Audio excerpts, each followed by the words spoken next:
નમસ્કાર, તમે જોઈ રહ્યા છો ચક્રવાત ન્યૂઝ. તેને મહત્વપૂર્ણ સમાચારો સાથે હું નિકિતા. મહત્વપૂર્ણ સમાચારોમાં આજે વાત કરશું. નવી મુંબઈના ઘનસોલી વિસ્તારમાં લૂંટના ઈરાદે 3 મહિલાઓએ એક યુવતી પર હુમલો કર્યો. આશ્ચર્યજનક રીતે પોલીસે આ ગંભીર મામલે એફઆઈઆર ની બદલે માત્ર એનસી કેસ નોંધ્યો. આ ઘટના ત્યારે બની જ્યારે યુવતી તેના મકાન પરથી નીચે ઉતરી રહી હતી. 3 મહિલાઓએ તેનો રસ્તો રોક્યો, તેનું નામ પૂછ્યું અને કંઈ સાંભળ્યા વિના તેના પર હુમલો કર્યો. જ્યારે બીજી યુવતીએ ઝઘડા દરમિયાનગીરી કરવાનો પ્રયાસ કર્યો અને ત્યારે તેને પણ મારવામાં આવ્યો હતો.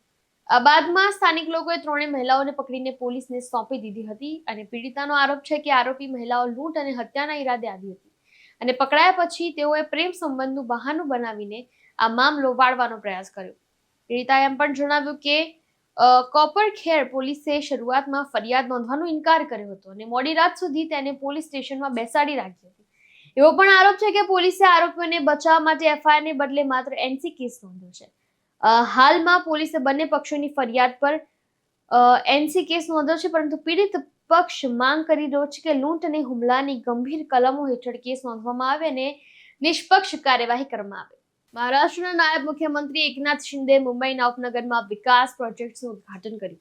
બગીચાઓ, મેદાનોને બાળાસાહેબ ઠાકરે આપલા દવાખાનું ઉદ્ઘાટન કરવામાં આવ્યું અને તેમણે ઝૂંપડપટ્ટી પુનર્વિકાસ યોજના, ચેકપોઇન્ટ વિતરણ પ્રોજેક્ટ પૂર્ણ થવાનો પણ ઉલ્લેખ કર્યો. ઘણા વર્ષોથી લોકો માટે આ ચિંતાનો વિષય હતો, કારણ કે ઘર હોવું એ દરેકનું સપનું છે.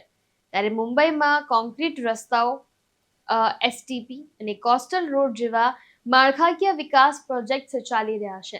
મેટ્રોનું કામ પણ ચાલી રહ્યું છે, જે ખાડામુક્ત મુંબઈને સુનિશ્ચિત કરશે. આ બધા પ્રોજેક્ટ્સ શહેરના વિકાસ અને રહેવાસીઓ માટે જીવનની સારી ગુણવત્તા માટે જરૂરી છે.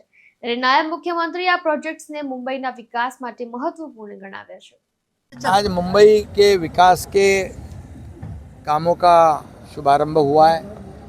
यहाँ पर गार्डन है, ग्राउंड है, वहाँ पर बाला साहेब ठाकरे आपला दवाखाना है, वहाँ पर जो झोपड़पट्टी पुनर्विकास योजना के जो चेक का बंटवारा है उसका भी काम हुआ है. चेक डिस्ट्रीब्यूट हुए हैं. जो कई सालों से लोगों को चिंता थी घर मिलेगा या नहीं मिलेगा, लोगों का घर एक सपना होता है.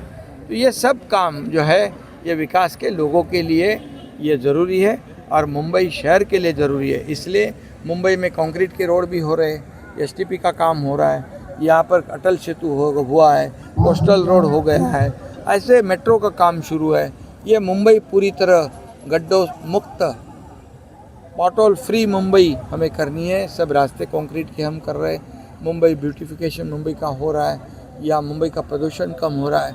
ये सब जो है विकास के कार्य में महायुति सरकार आगे बढ़ रही है. થાણે શહેરના જાહેર મુદ્દાઓને લઈને શિવસેના, મનસે, કોંગ્રેસ અને એનસીપીએ સંયુક્ત રીતે થાણે મ્યુનિસિપલ કોર્પોરેશન સામે વિરોધ પ્રદર્શન શરૂ કર્યું. થાણે ગડકરી રંગાયતનથી થાણે મ્યુનિસિપલ કોર્પોરેશન મુખ્યાલય સુધીની કૂચમાં નાગરિકો અને કાર્યકરોએ ભાગ લીધો હતો. શિવસેના યુબીટીના ભૂતપૂર્વ સાંસદ રાજન વિચારે, ભૂતપૂર્વ વિપક્ષી નેતા ભાસ્કર જાધવ, એનસીપી જીતેન્દ્ર આહવાડ, મનસે નેતા અવિનાશ જાધવ અને કોંગ્રેસના વિક્રાંત ચૌહાણે મ્યુનિસિપલ કોર્પોરેશનના મુખ્યાલય ખાતે કમિશનર સૌરભ રાવ સમક્ષ પોતાના વિચારો રજૂ કરતા કહ્યું કે ભ્રષ્ટાચારમાં થાણે નંબર 1 છે. તે ભ્રષ્ટાચારની રાજધાની છે. શહેર ઘોડબંદર રોડ અને ટ્રાફિક જામથી પીડાઈ રહ્યું છે.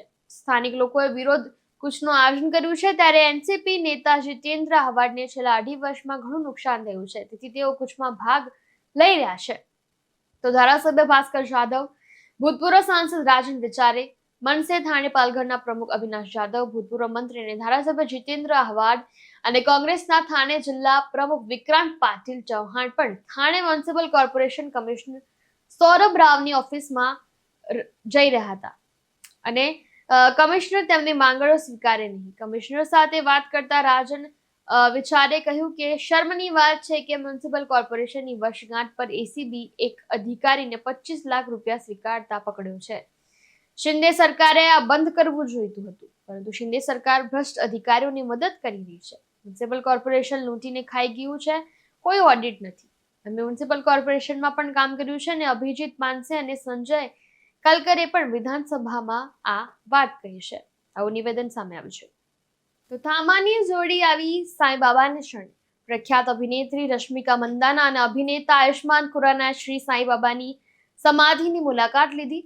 ફિલ્મ થમાની રિલીઝ પહેલા તેઓએ શિરડીની મુલાકાત લઈ બાબાના આશીર્વાદ લીધા. સતીશ સોની સાથે શુક્રવાર ન્યૂઝ મહારાષ્ટ્ર.